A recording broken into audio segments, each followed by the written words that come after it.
Hello and welcome to Simple Country Place. I have 4 super easy, delicious meal ideas for you today.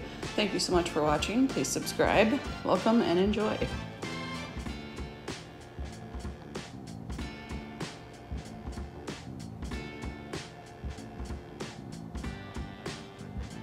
So the first thing I'm making is like copycat SpaghettiOs sauce with like mini meatballs. So I'm making the meatballs first.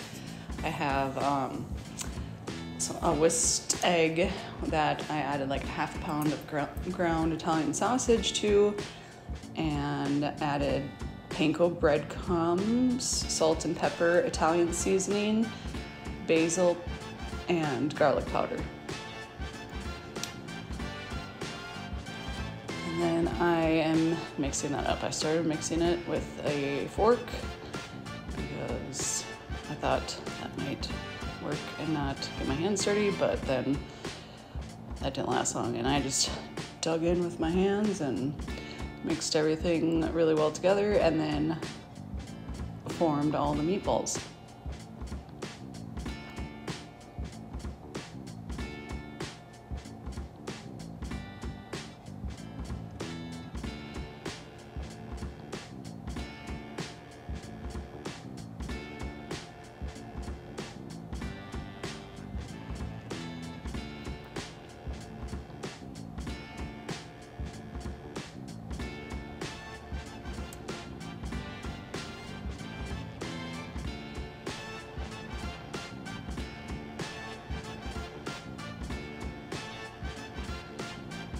So in my pan, I have some olive oil there, and I'm searing all the meatballs on all sides. I mean, as much as you can with round objects.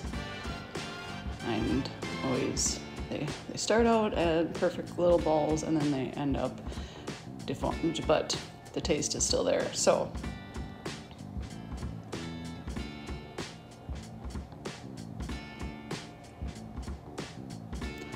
as those were getting seared on all sides, I added a diced onion and some minced garlic to that pan to get that to start cooking down.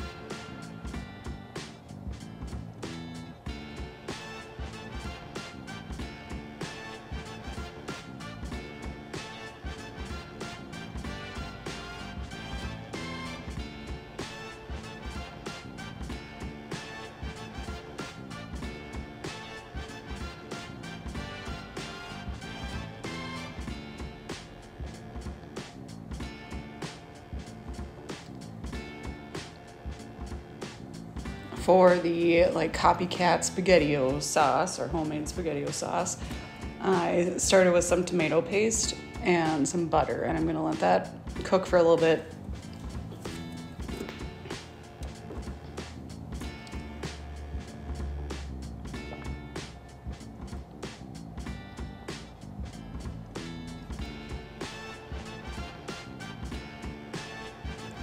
And added tomato sauce, just a can of tomato sauce.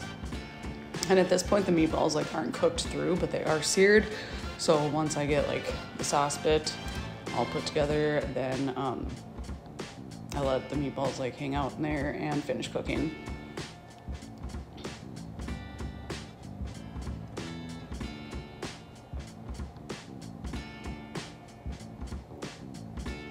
So to that, to cut the acidity, and it's a secret ingredient apparently in SpaghettiOs, is honey. So I added a couple tablespoons of honey and oregano for seasoning.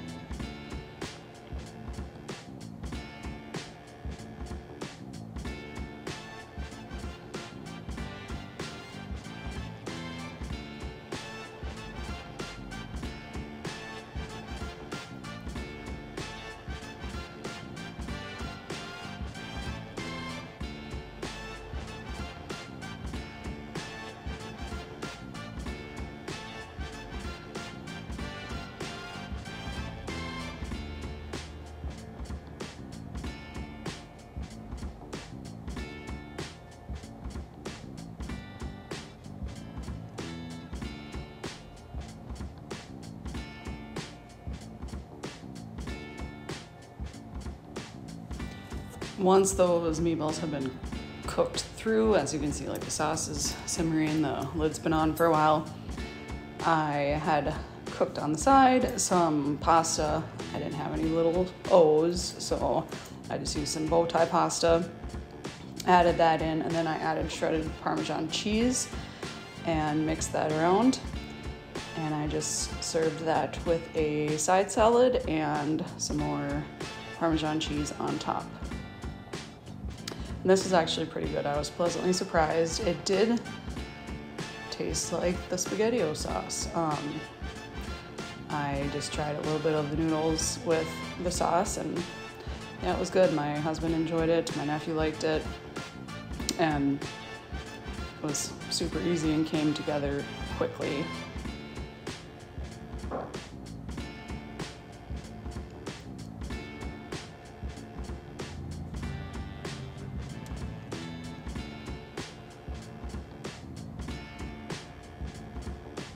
The next meal I'm making is pizza stuffed chicken and breadsticks. So I have 2 pretty large chicken breasts there that I'd like not fully butterflied, but like cut a pocket in.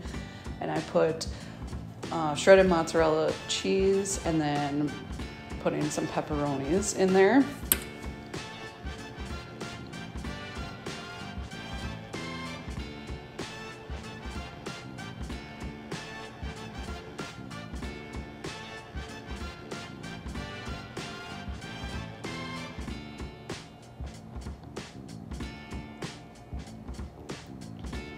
To a baking dish, I'm gonna put a layer of that pizza sauce on the bottom and then put those chicken breasts on top of the layer of pizza sauce.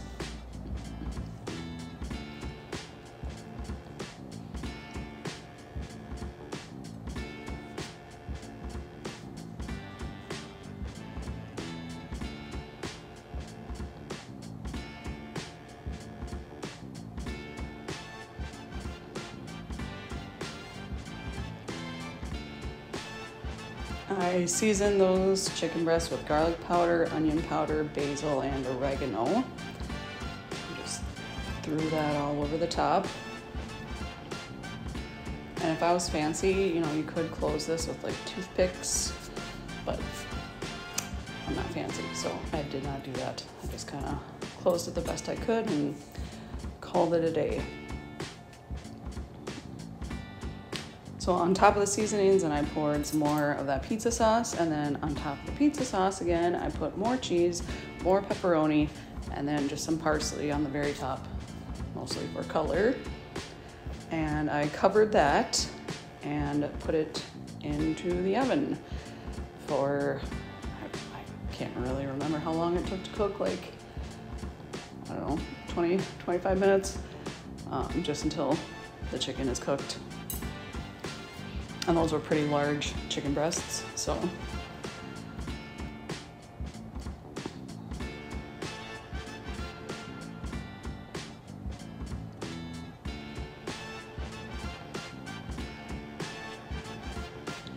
For the breadsticks, I actually had crescent roll dough that I just like kind of formed into breadsticks, like twisted 2 triangles thingies together and made a deformed looking breadstick, but tastes the same.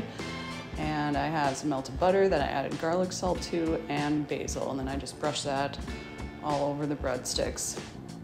And I wanted this to be like, you know, resembling what you would get of like a pizza crust. And they were super good.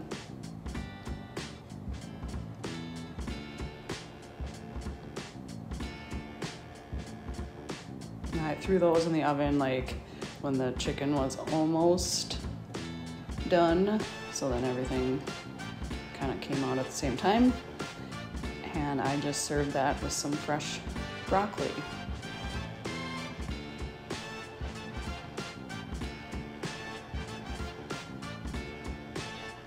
On this day, I was not gonna be home for dinner, so I was putting together a super easy crock pot meal, Midwest. Everyone, I'm sure, has had this.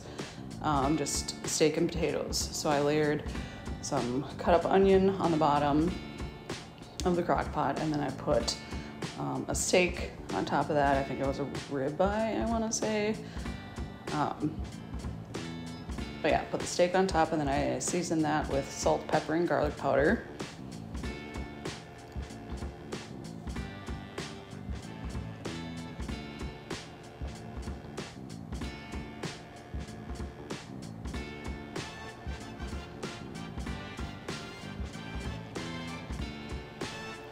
And then on top of that, I put some cut up potatoes and some more onion and some carrots.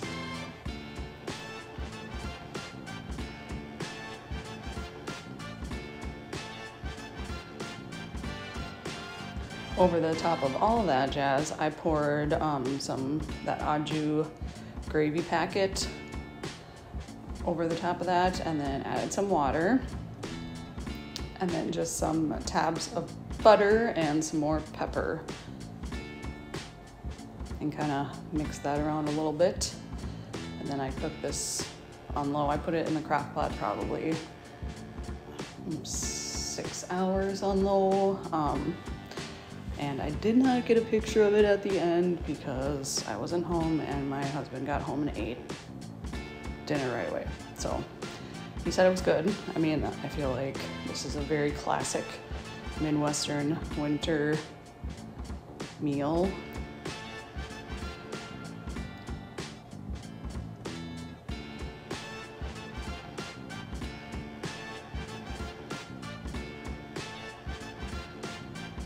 And whoever invented crock pots, like, is a lifesaver. I mean, they're just so convenient.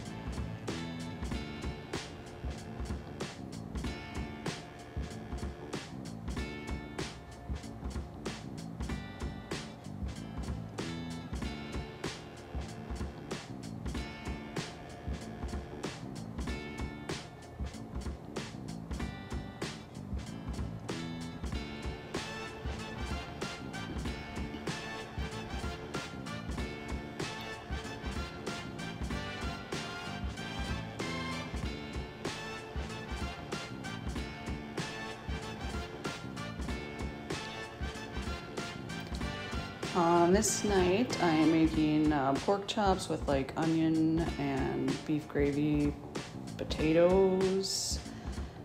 So I have, I'm slicing up some potatoes just with my mandolin there to make them nice and thin.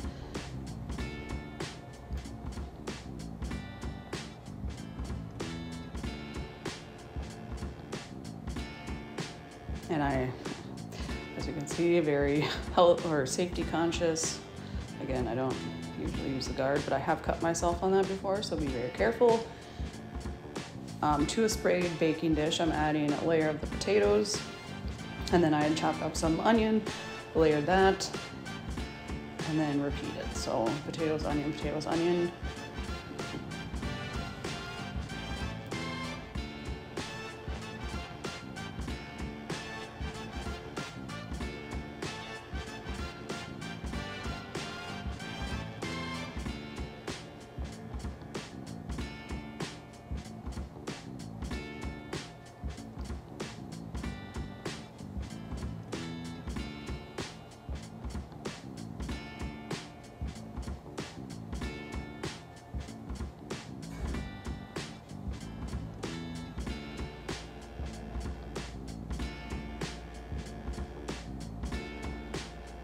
And I did throw some like slabs of butter, tabs of butter on top of that. For the like beef and onion gravy deal, I have beef bouillon cubes that I like just dissolved in water. And to that I'm adding paprika, minced onion, onion powder, parsley, and pepper.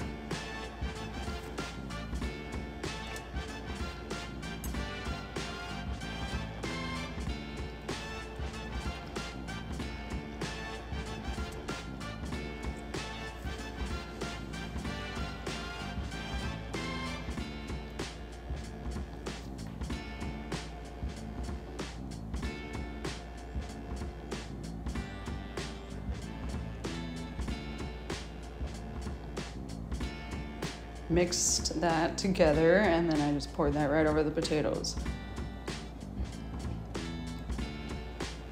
And then I covered that and put that in the oven to get those potatoes start cooking.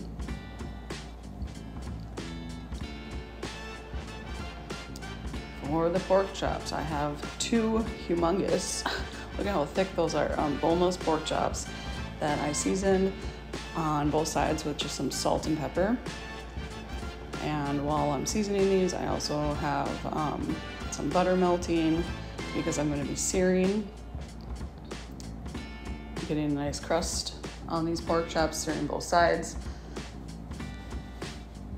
before cooking them through.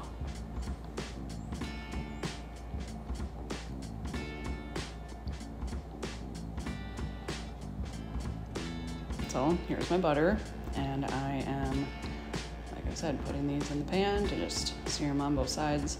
If I were to cook these through in that pan, it would have taken a long time. I had some extra onion that I just had from when I chopped up the onion, and so I threw that in the pan with them. Then once those are seared on both sides, I took the potatoes out, put the pork chops on top with like the drippings and the onion, and covered it and put it back for the pork chops to finish cooking. This was super good. Both my husband and nephew loved it, and I just served it with some sauteed zucchini. Thank you so much for watching. Please come back for future videos.